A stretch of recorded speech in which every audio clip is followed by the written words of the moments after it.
嚟啦，我又嚟講故仔啦。今日嘅主角就係耀華大街。耀華大街原本就係清代嘅同治、光緒年間所開闢嘅寶華西關大屋住宅區嘅一部分嚟㗎。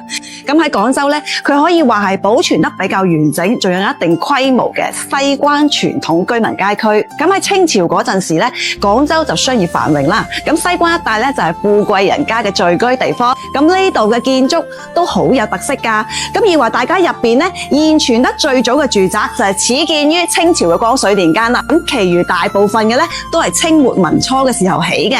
行入耀華大街就好似穿越返咗去舊陣時嘅西關，趟櫳門、木大門、矮腳門、青磚石腳，好多西關式嘅建築元素，到而家仲睇得到。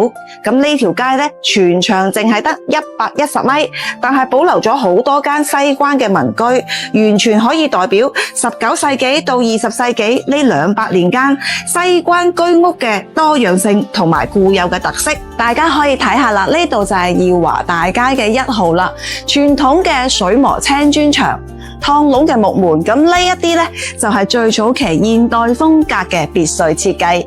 而喺2014年嘅時候呢，廣東省人民政府呢，就將耀華大街納入咗廣州市歷史文化街區。嗱，喺呢個文化街區呢塊牌嘅對面呢度呢，就係耀華大街嘅20號啦，可以睇到啦，全部都有花園嘅喎。咁行過少少呢度呢，就嚟到呢個22號呢，有個牌呢寫住魏家莊啊！哇，喺成個莊園咁樣，諗下自己如果有間咁嘅屋，幾寫意係咪？呢度就係耀華大街嘅12號啦，係一座西關竹筒特色嘅2層樓嚟嘅。咁以前呢一度呢，仲係一個好出名嘅社區服務中心。以前呢度呢，就好多街坊會過嚟傾下偈、飲下茶同埋打下牌嘅。